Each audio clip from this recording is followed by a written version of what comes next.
Nah, sekarang kita lanjut untuk pengisian datanya. Nah, untuk melakukan pengisian datanya, di sini ketika teman-teman buka di link yang tadi, itu ada array data.txt. Coba saya buka untuk datanya.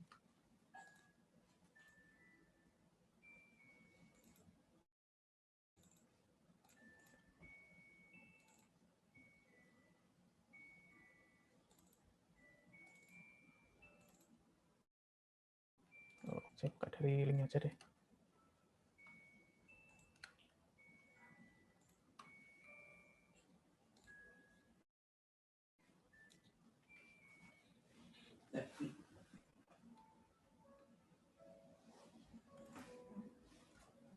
Nah, ini di sini ada array data.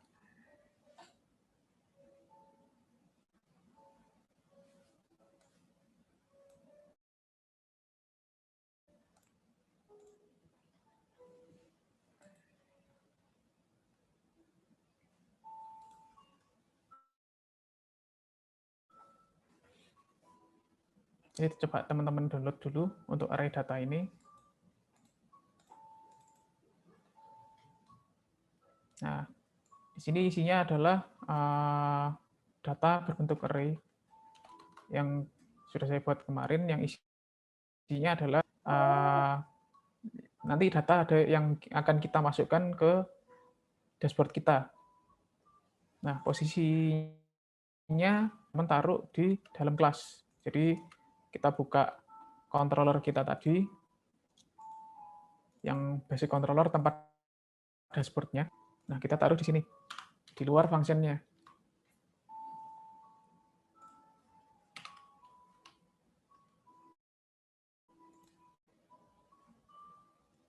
Jadi tujuan kita kali ini adalah kita mau menampilkan data yang ada di sini ke dalam dashboard kita yang sudah kita buat.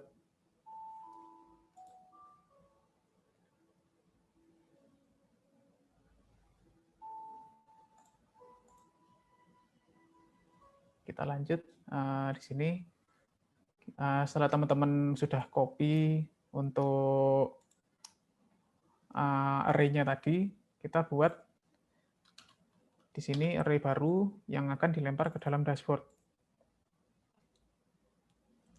Nah, di sini kita akan buat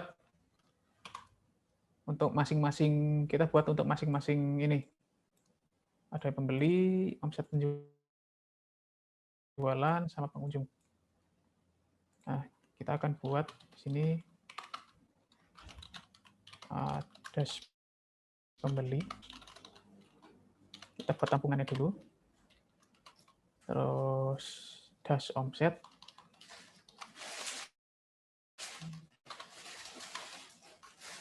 Terus dash penjualan. Dash pengunjung.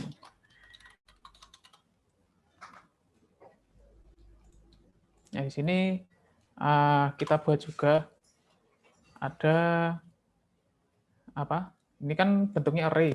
Jadi kita aksesnya menggunakan index array-nya, yang mana index array dimulai dari angka 0 sampai panjang array-nya. Jadi di sini ada untuk pembeli dia di indeks 0, omset penjualan di indeks 1, total penjualan di indeks 2, dan pengunjung di indeks.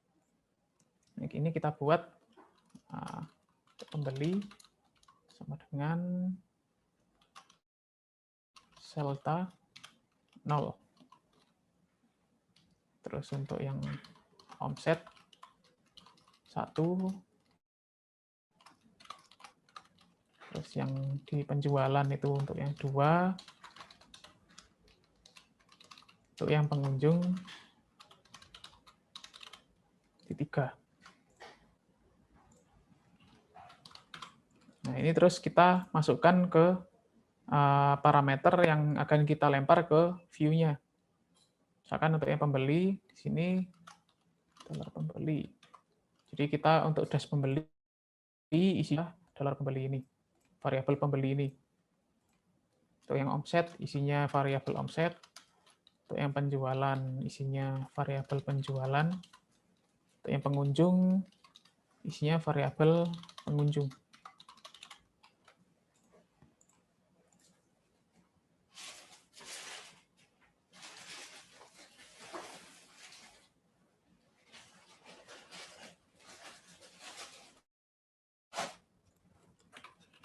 Kalau sudah, kita sekarang buka untuk file dashboard-nya.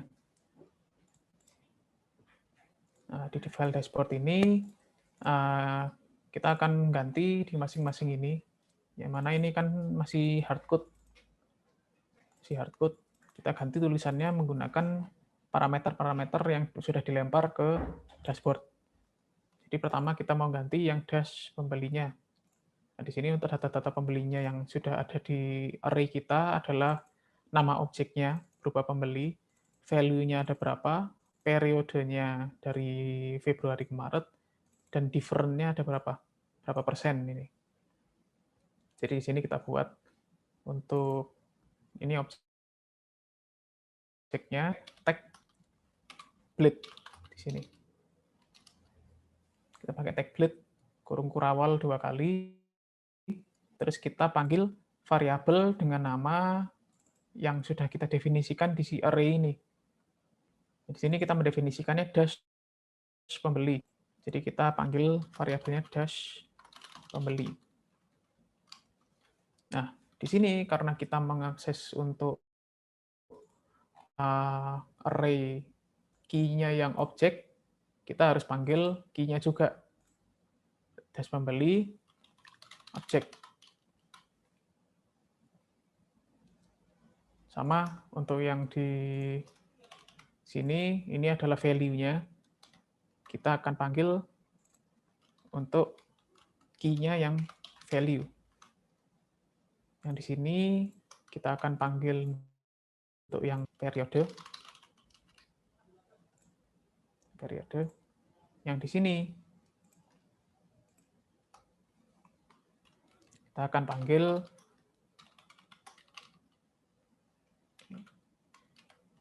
untuk yang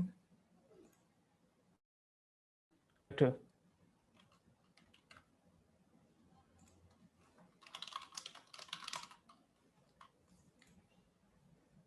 Sekarang kita coba ini. Jadi untuk yang di bagian judul dash-nya ini pakai yang objeknya. Kalau yang ini itu untuk value-nya. Terus yang di bawahnya ada periode. Terus ada di sini sekian persennya. Kalau sudah, kita coba buka di web kita. Oke, di sini ada undefined variable cell data. Nah, kenapa kok dibilang undefined? Karena kita coba lihat di basic controller kita. Nah, posisinya sel data ini adalah di luar function-nya, yang mana dia akan terbaca sebagai konstanta di dalam kelasnya ini. Nah, kalau kita mau mengambil konstanta di luar function-nya, function dashboard ini, yang dia ada di dalam kelas yang sama, kita tambahkan di dalam sebelum sel datanya itu this.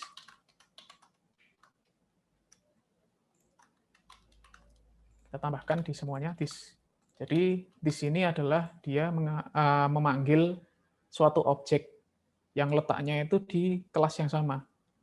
Misalkan di sini kita mau objek variabel konstanta yang ada di dalamnya kelas basic controller. Di sini sama-sama di dalam kelas basic controller. Nah, kita tinggal langsung manggil menggunakan this. Misalkan nanti kita ada fungsi pengolahan sendiri di sini, olah dashboard. Kita mau manggil fungsi ini, itu kita panggilnya menggunakan $this dashboard.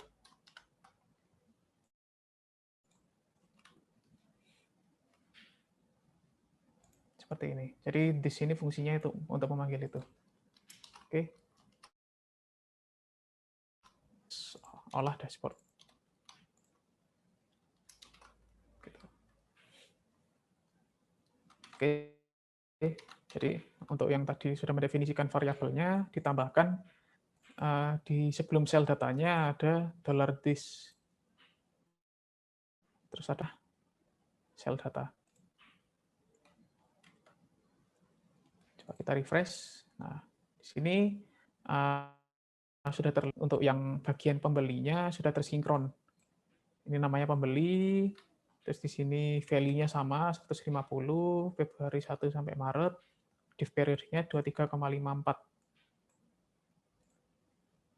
Nah, kita coba di sini ganti pembeli baru. Kita refresh. Nah, di sini sudah keganti juga. Berarti memang di sini sudah ngikut data yang ada di array kita. Kita lakukan hal yang sama untuk yang omset penjualan dan total penjualannya. Untuk yang omset penjualan, kita panggilnya yang dash omset.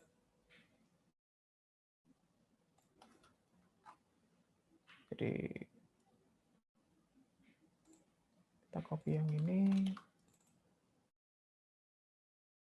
dash omset. Kita copy lagi. Ini dash offset.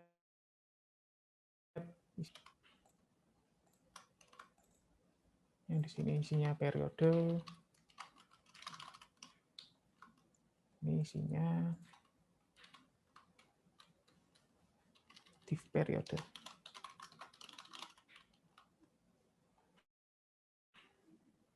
Sama di sini. Di sini dash penjualan. Kita ganti di sini dash penjualan objek. Terus di sini value. Setelah value di sini periode.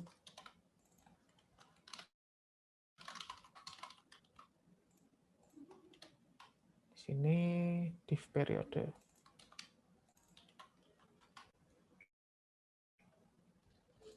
Yang terakhir untuk yang pengunjung, kita ganti dash pengunjung.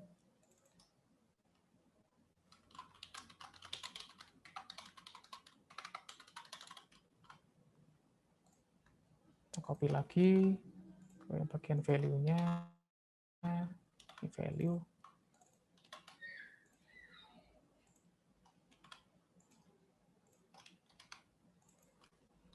Periode. Di sini div periodenya. Oke.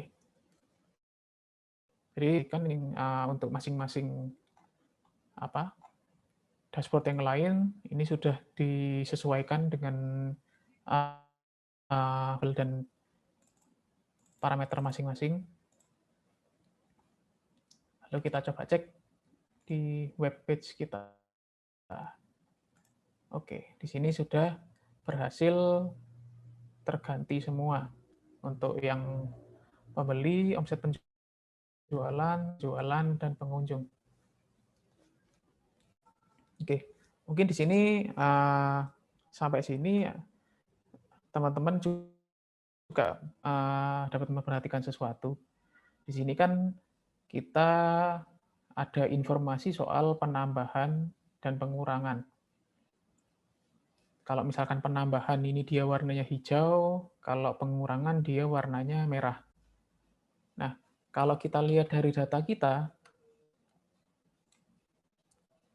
di sini kita sudah menyediakan kalau div periodenya minus, berarti di sini adalah pengurangan. Nah, gimana kita bisa menjadikan itu jadi pewarnaan dan deskripsinya ini bakal menyesuaikan dengan datanya yang ada di sini. Jadi kita bagian dashboard-nya. Nah, di sini berarti beberapa tempat yang mau kita ganti itu adalah di sini, di pendefinisiannya, pengurangan sama penambahan, yang menggunakan parameter data yang ada di array ini. Jadi kalau misalkan data yang ada di array ini, itu dia lebih dari 0, dia akan menuliskan penambahan. Kalau itu dia akan menuliskan pengurangan. Caranya gimana? Ada dua cara. Jadi mungkin kita akan pakai cara yang di sini, yang langsung di blade-nya. Jadi untuk yang bagian penambahannya ini kita akan ganti dengan variabel dengan fungsi yang kita buat di blade, yang dia fungsinya itu akan menyesuaikan isi data yang ada di sini. Misalkan di sini kita buat longgar awal 2 kali, terus kita akan melakukan pengecekan dash pengunjung. Dash pengunjung, dia apakah lebih dari sama dengan 0.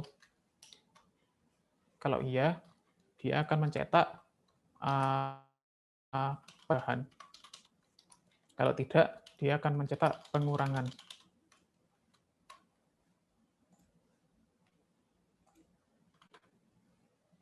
Jadi seperti ini. Kita tambahkan snippet code ini.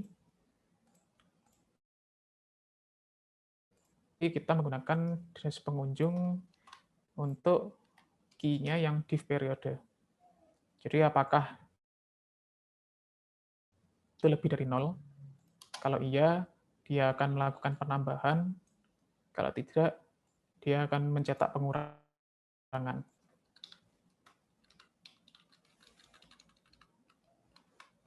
Kita save, kita refresh. Nah, ini udah benar nih.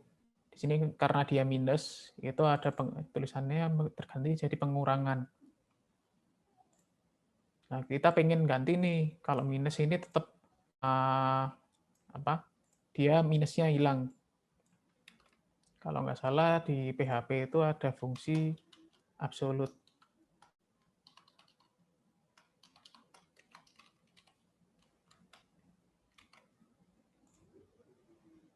Ya, jadi ada fungsi absolute. Dia akan merubah kalau minus itu dijadikan positif. Kita langsung eksekusi di blade ini bisa. Kita langsung gunakan fungsi PHP di sini. Jadi kita masukkan fungsi absolute ke dash pengunjung di periode ini. Kita buat seperti ini, maka di tampilan web kita, dia akan muncul nih, langsung. Pengurangan 5% dari periode lalu.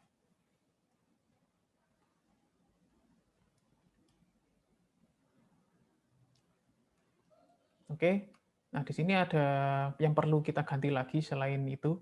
Di sini kan kita masih ganti untuk kalimat penambahan sama pengurangannya. Kita belum, coba kita lihat di code HTML kita, mana sih yang membuat itu berubah. Ternyata ini nih. Jadi kalau misalkan dia menggunakan kelas text danger, itu dia akan berwarna merah. Kalau dia menggunakan text sukses, itu dia akan berwarna hijau. Sama, berarti kita tinggal pakai aja di sini perbandingan yang sudah kita buat. Kita copy paste di sini. Yang bagian sukses sama danger-nya ini. Kita ganti yang di sini, kalau misalkan lebih dari 0 sukses, kalau kurang dari 0 danger.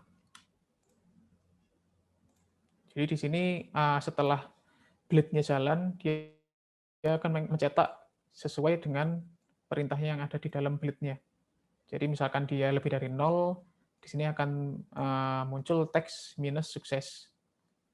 Kalau misalkan dia kurang dari 0, teks minus danger. Coba kita save, terus kita lihat di dashboard kita. Nah, di sini sudah sama, pengurangan 5,94 dari periode lalu. Oke, di sini sudah ganti, kita coba ubah di bagian yang lain. Kita langsung copy paste saja yang bagian informasi penambahan pennya, terus kita ganti variabel objeknya.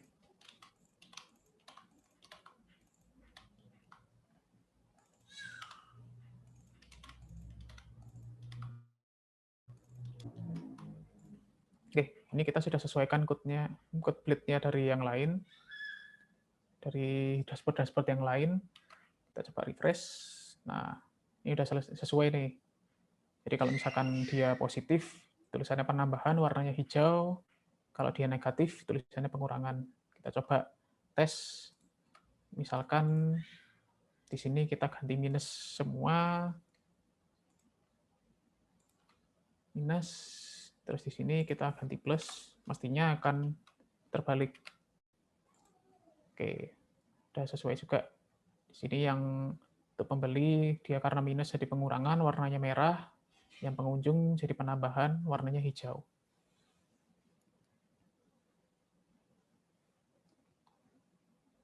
Oke, ini sampai sini, ini adalah bagaimana kita menggunakan controller. Jadi kita kasusnya di sini adalah menggunakan data array yang kita sinkronisasikan ke view kita melewati controller. Jadi dari root tadi, itu dia kalau kita akses dashboard akan mengarahkan ke function dashboard di controller, basic controller ini, dan basic controller ini akan melakukan pengolahan data. Di sini adalah pengolahan datanya. Lalu dia akan mengembalikan hasil pengolahan datanya ke view-nya dashboard. Dan view-nya di dashboard, dia akan menggunakan hasil lemparannya untuk dijadikan tampilan di halaman webnya. Oke, setelah teman-teman berhasil di sini, sudah membuat rentetan dari root, controller dilempar ke web, dan di view, dan view-nya akan menggunakan dash-nya, ini sudah teman-teman sudah bisa membuat aplikasi menggunakan Laravel sederhana, yang memang masih belum menggunakan database.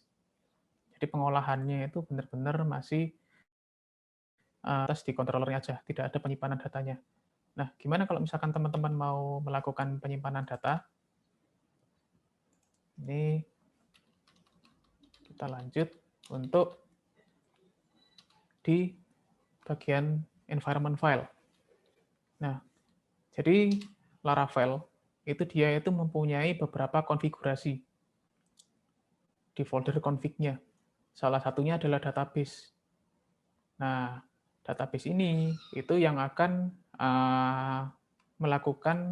yang menyimpan konfigurasi terkait database apa yang kita gunakan, koneksinya kemana aja, dan user dan password-nya apa.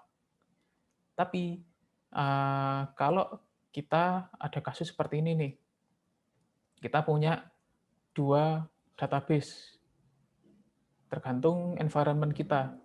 Kita kalau misalkan mau melakukan development, itu kita DB-nya Maria, IP-nya sekian, user password-nya seperti ini. Tapi untuk yang aplikasi kita yang sudah berjalan, itu file production-nya seperti ini. Koneksi DB production-nya seperti ini, ke PostgreSQL, IP-nya sekian, user password-nya seperti ini. Nah, masa kita harus ganti di terus kalau misalkan kita mau simpan sebagai production, kita harus ganti di database, tapi kalau untuk development kita harus ganti juga di database-nya. Sebenarnya enggak. Di Laravel ada namanya file env, environment file. Environment file ini yang dia akan menyimpan semua variabel-variabel environment yang dibutuhkan oleh Laravel. Contohnya ini database tadi. Nah, di sini di dalam file config ini, kalau kita lihat, ini dia ada function env, yang mana berarti untuk poin-poin yang ada di sini, itu dia akan mengambil variabel yang sudah didefinisikan di .env-nya. Misalkan di sini kita mendefinisikan seperti ini, DB connection-nya MySQL, DB host-nya ini, DB port-nya ini, database-nya ini, username password-nya ini. Nah, ini dipanggil oleh akan diambil oleh config database sebagai parameternya. Nah, kelebihannya teman-teman bisa menyimpan nih bagian .env tergantung kebutuhan saat ini. Yang jelas kalau teman-teman untuk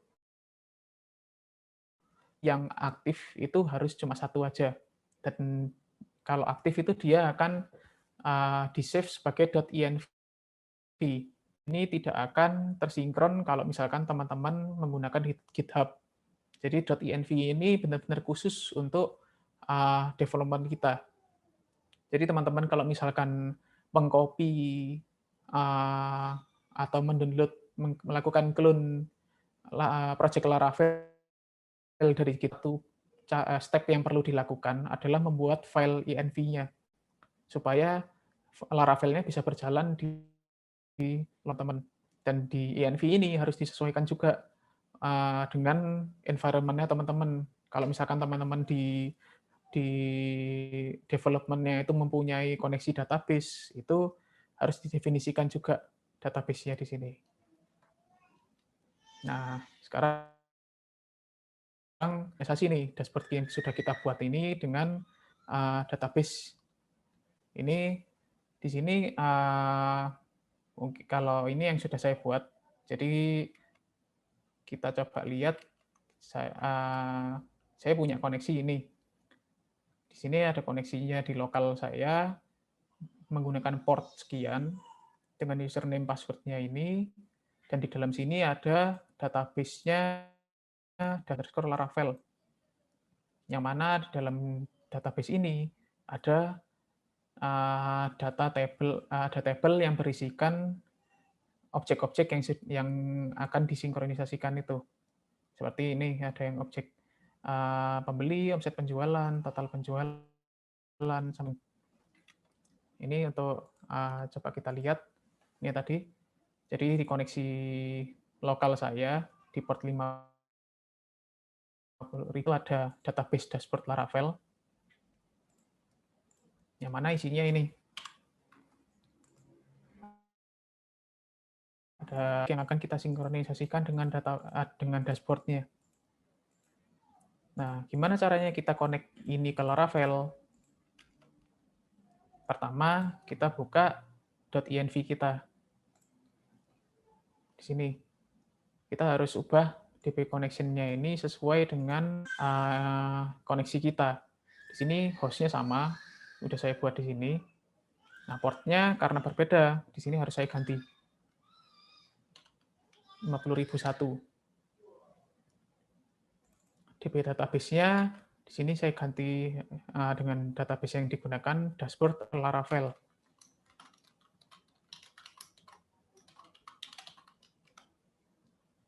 Dengan DB username-nya dari ini tadi, dan password-nya, password dari database-nya.